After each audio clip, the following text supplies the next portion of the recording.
Back when Umamusume went globally in the summer of 2025, I didn't expect it to play as much as I did. Sure, I had my gacha hype with Honkai Star Rail, Zenless Zone Zero, Blue Archive, and so on. I still was not prepared. Umamusume really had it all that I needed from a game, gacha, or a typical video game. In general, a dope story, dope characters, a gameplay loop that I really did enjoy. But even though lately I haven't had as much time to play it, I've been pretty occupied with Blue Archive, I did have a blast playing it for the last half year. So of course, I got into Umas and their real-life counterparts, horse lore, all that good stuff. And now, I have a Magic the Gathering deck to shoot my favorite Umas at you. Real. And here, I am to talk about it. At the beginning, this idea was just to commit to the legacy of Haru Urara. It still is kinda, but I also have grown to enjoy other Umas, like Agnes Tachyon, who hasn't, honestly, Rice Shower, Manhattan Cafe, Twin Turbo, Helios, many, they're just really good characters. Long introductions aside, here's the decklist. There's the Moxfield link and the description. My commander is Druid, Mayor of Destiny. The deck idea is very simple. It's a life gain deck that heavily relies on the commander to copy Umas, plus some powerful enchantments, sprinkled in for easier and better life.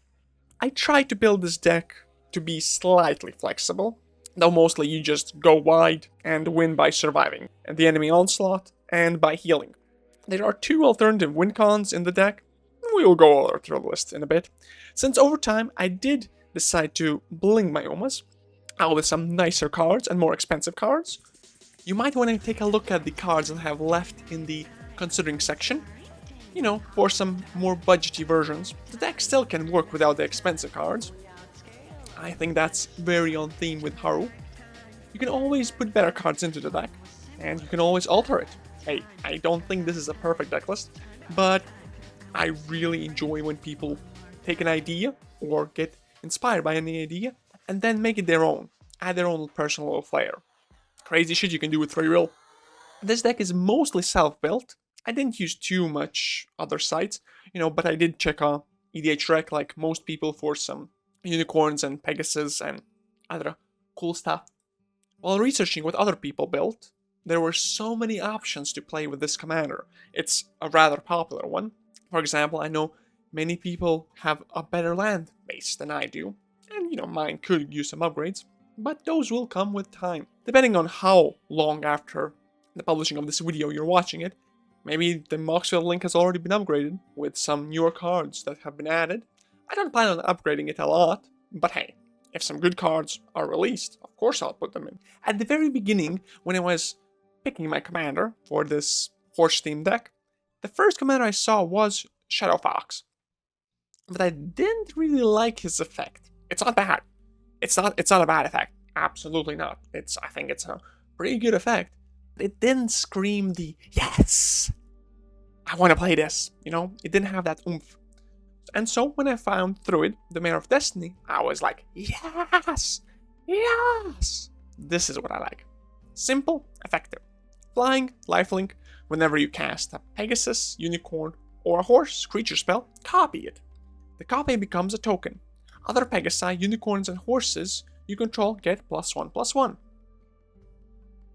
And I instantly picked Druid. Easy like that. Mono white, huh? Okay. The deck runs a core of 26 horses, Pegasi, and Unicorns that can be copied with Druid's effect. I did run two other creatures that don't synergize with this effect, the Archon of Sun's Grace and Felidar Sovereign, but I can give it a lore example. Even Umas need their trainers, When it comes to the cards themselves, most horses, unicorns, and Pegasi aren't expensive, honestly, and they all give minor dope buffs that slowly allow you to gain more advantages. Your instances are mostly either removal or protection. Sorceries, I don't run that many, I'll be honest, are mostly draw, and you can run a tutor or two. That's fine. The only notable one, of course, is Storm Herald. It's a finisher, and a pretty good one, I think. Your enchantments are mostly your buffs and some great big value. There are many of them.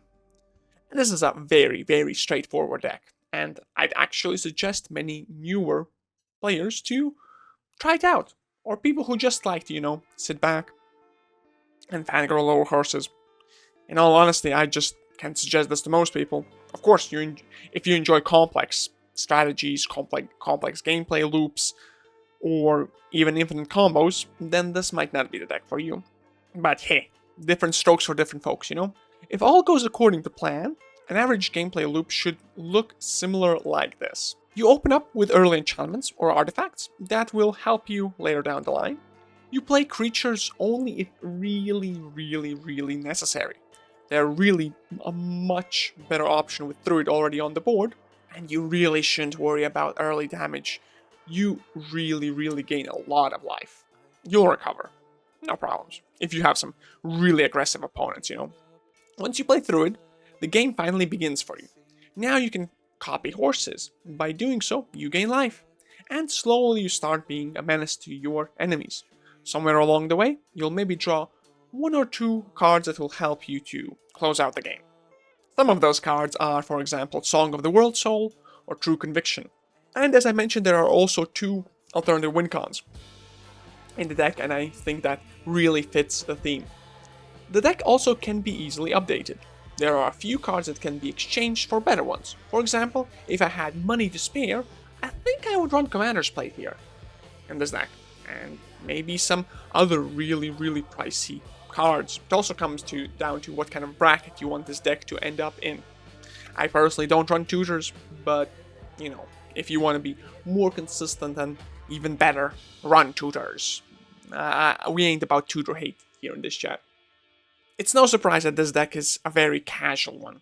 I don't have any game changers. It doesn't have mass land denial. You can run, as I said, without any tutors. It's a very casual deck. So you will be bodied against many other higher tier list decks. However, I don't really give a fuck. Plus, if you survive early game, you have a very solid chance to stabilize and come back in later stages of the game. You, on the other hand, really rely on your commander. So please, protect her just like you would protect Haru, okay? The deck runs quite a bit of protection, and use it. Just use it. Leave mana open to protect your commander. General rule of thumb, before you have your commander out, I highly suggest using time to set up your artifacts and enchantments and so on for that. Once your commander is out, you want to maximize her abilities, not play more enchantment. Sure, you can still activate your enchantments for more bonuses. It's how you read the table. But if the pod understands how powerful Haru is, even in a Haru, how powerful through it is, even in a casual setting, probably 1 or 2 removal spells will be tossed at her. Again, use your early game HP as a resource. You run so many cards that allow you to regain health that the early damage doesn't really matter, even if it's rad counters. Poison, however, is a bit different. Also, get ready to be a little bit of a target at certain points of the game, simply because you have the most HP sometimes activates the logic of, you have the most HP, so I will attack you. Because you are the biggest threat on the board, most HP means winning. Which sometimes they are correct, I will not deny. A life gain deck gaining a lot of life is a strategy. But it's not always the case. So do take that into account. And this deck low-key snowballs pretty crazy anyway. The 2 biggest issues this deck has are commander removal and draw. Druid is the lifeblood of this deck. Without her, you lose so much value and so much steam. But other issues for most mono white decks is card draw. Genuinely, you run out of cards so fast. There are so many memes about mono white not having card draw. You must give other people card draw.